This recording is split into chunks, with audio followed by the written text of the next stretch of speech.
My husband posted my body online. The author of the post is listed in the description. Last Friday, I, 34F, spent my evening with obligatory fake name, Kate, a young friend, 24F, from work as she wanted to discuss something personal with me. I didn't think anything of it as we do have a very personal relationship outside of work as well. As soon as I arrived to her place, the tension in the air was thick. She explained that she wanted to discuss a serious matter with me, but that she didn't know how to go about it. I told her to just rip the Band-Aid off and tell me. She told me that she had found 2 recordings of a woman she believed to be me on a pornographic website. I told her that wouldn't be possible, but she was adamant that I was the woman in the recording. And she was right. I've never recorded myself naked or having sex with my husband, but there I was in 2 recordings of 7 minutes and 4 minutes, both of them recorded in our old bedroom. As I rewatched every second of it, it starts to dawn on me that this was my husband's doing. But I pushed that deep down because there must be a reasonable explanation for this. Honestly, I left her place with my mind in a complete meltdown. I could barely hear what she was saying, but she did follow up with a text saying she's been in contact with the website about getting it taken down and that she'll help me go through this. She also said she's scouring the internet in case there are more out there. I came home and pretty much ransacked my house looking for evidence, and I found it. My husband was using a hidden spy cameras to spy on me and record me in my most intimate moments.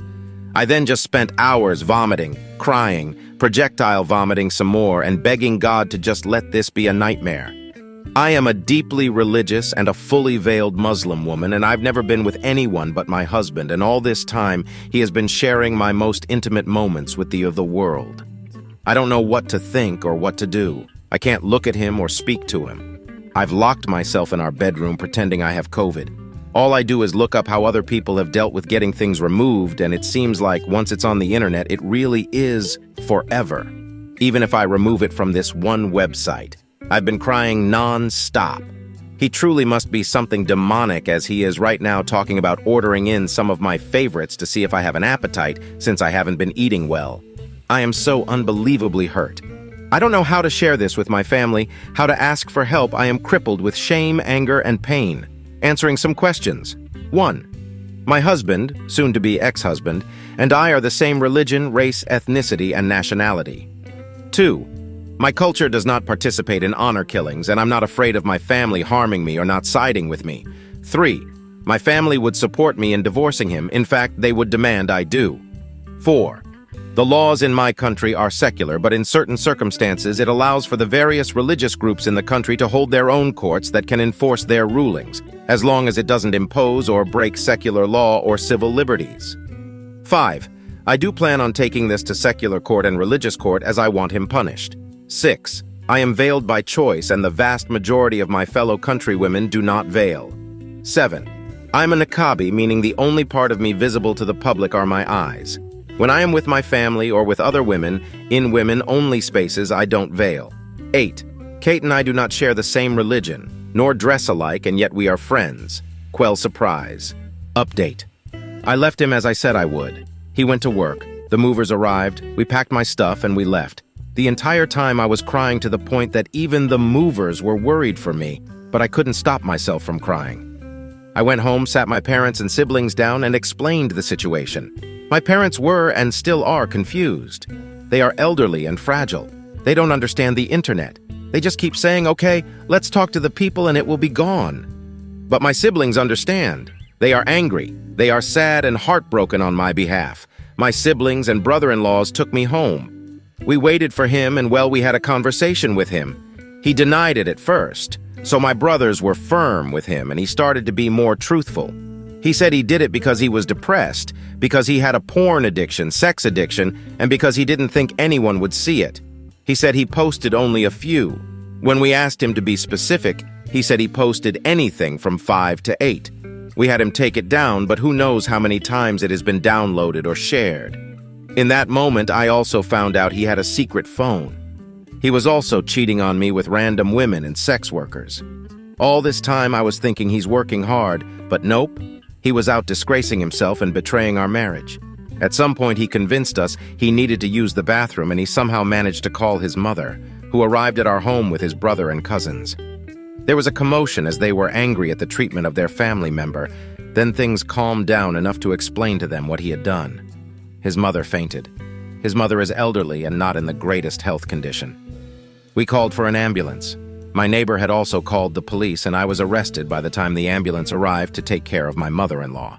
I spent the evening locked up, didn't exactly have polite conversation with him, so yes, I was arrested for assaulting him, specifically slapping him, and he refused to press charges. Got released the next morning and went home to my parents. Cried some more because my parents kept crying.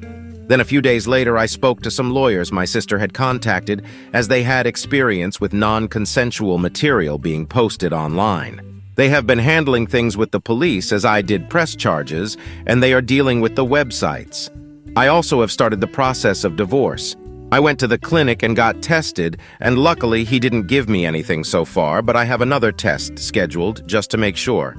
I have spoken to his mother, and she apologized to me even though it's not her fault. She told me that she understood why I want him punished. She asked that I let it stay in the hands of the law rather than I hurt him or have him hurt. He's in hiding, but he still calls and texts me from random numbers. He still lies and tries to manipulate me. I've just been documenting everything he says and texts to me. Oh, at this point, everyone knows. I mean, everyone, even little kids, and I feel more humiliated now than I did at first. Update 2.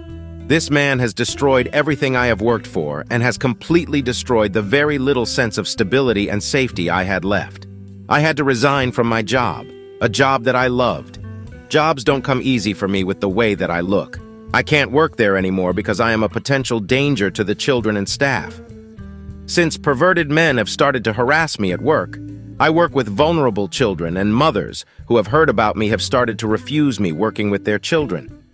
Some don't want me to be involved with their child because their husbands can't stop being weird. Fathers have leered at me or made lewd comments toward me, and one of them even offered me money to sleep with him. Men have catcalled me with greater frequency than ever before. Men stare at me. A man followed me from my dentist office and groped me on the street.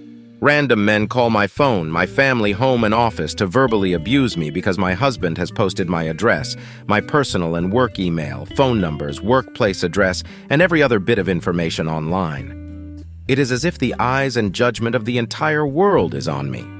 Yes, the great majority of people are sympathetic, kind, and in support of me.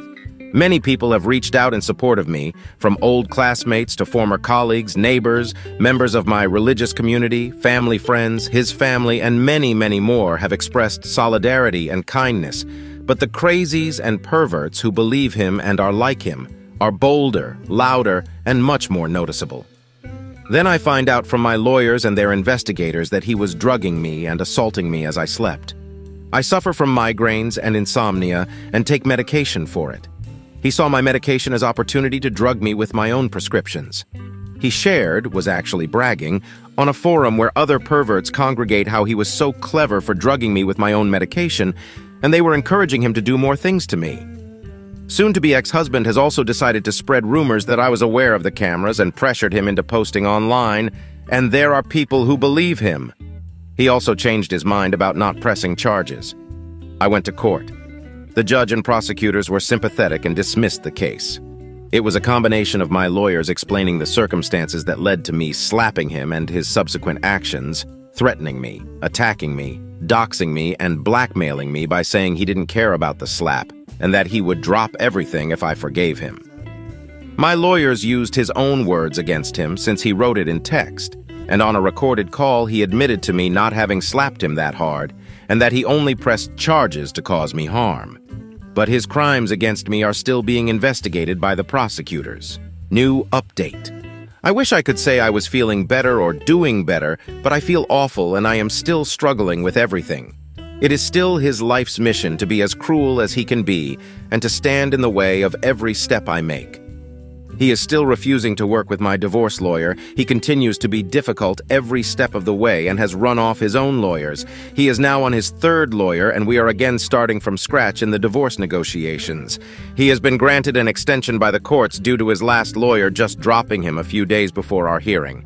As for posting non-consensual material, a trail date was scheduled, and he recently asked for an extension, and he'll probably be granted it as his criminal lawyer dropped him too. So in last month, he has been dropped by his divorce lawyer and his criminal lawyer. The man is on a roll. When it rains, it sure pours. My father passed a little over a month ago, and my mother is now in hospice care as she is soon to go back to God. I'm sad but not shocked about this, as I've had a long time to prepare for it. My father had been battling cancer for almost 3 years, and so was as prepared as a person can be, and my mother's health had been declining significantly for years due to her dementia. Soon-to-be ex-husband decided it was a great idea to corner me at the venue we held the after-funeral meal at. He decided to wait for me to be alone. He approached me as I was cleaning up the venue. I was on my own, and at that time I was kind of exhausted and could not muster up the rage to chase him off as I had done many times before. So I just let him talk. He seemed almost decent as he was giving his million excuses on why things were the way they were. He cried about how awful he feels for hurting me. Then he started telling me about how he always felt I was better than him in everything as I made more money, was better educated, had been better traveled than him, and that he felt jealous of my confidence, and how in the beginning these were things that he was most attracted to.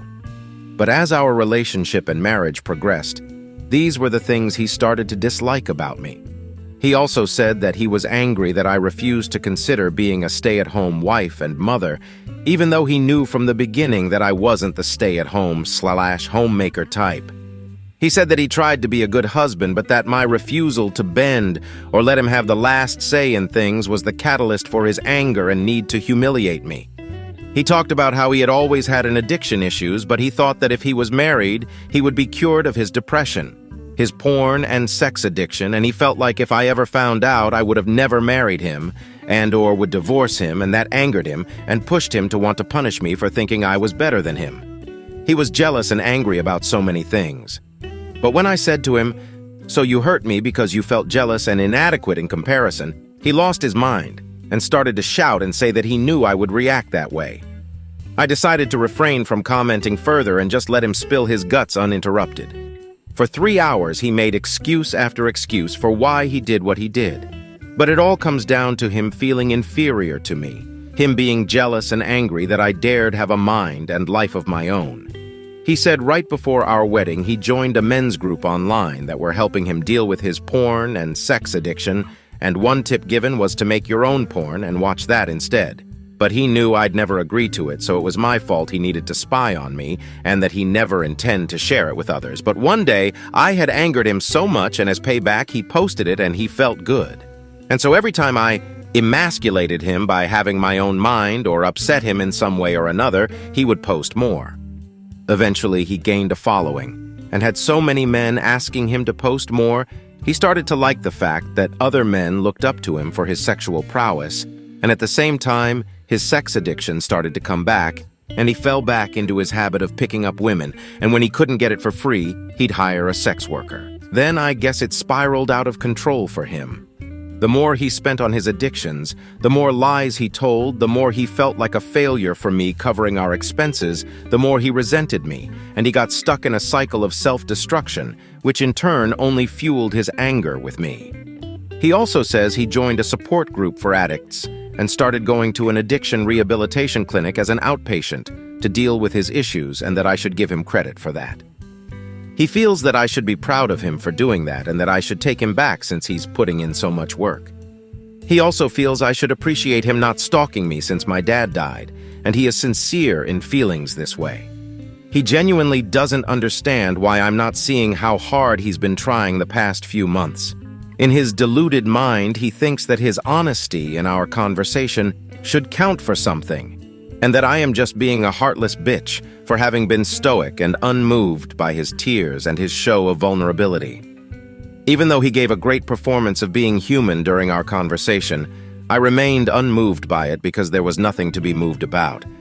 I just continued to pack things up from the venue and got in my car and went home. I'm still not working. I still have crazy men calling my phone at all hours of the day, and I still feel humiliated and embarrassed. The only good thing that has happened is that several of the sites have taken down the recordings and banned him from using their platforms. Finally, I have some good news. So, a while back I was granted a restraining protective order, and my now officially ex-husband did continue to stalk and harass me. After the umpteenth time of calling the police and going to court, he was finally imprisoned, and he has been in prison for a little over a month. I was also granted my divorce. I initially wanted a quick divorce and wanted to just give him everything he asked for, but he kept finding ways to delay or asking for more and more, and I just snapped. So I told my lawyers to do their worst, and they did. My lawyers hated him, and I got everything I wanted and way, way more. Not to gloat, but it was really satisfying seeing him cry. This has been the most peaceful month I've had in a long time. This entire time has been such a trying time, and it has affected my mental and physical health. I've lost 12 kg, and I've lost a ton of hair due to the stress he was causing me. But I can honestly say that him wailing in court was the chicken soup my soul needed. I've moved from my city and now live on the other side of the country, and I've gotten myself a decent enough job. I am slowly mending my confidence. I am in therapy, and I can't say it's working right now, but I know if I stick with it, it will. The non-consensual material he posted has been removed from the more reputable websites he posted on, and my lawyers were able to get me monetarily compensated as these companies didn't want to go to court over it.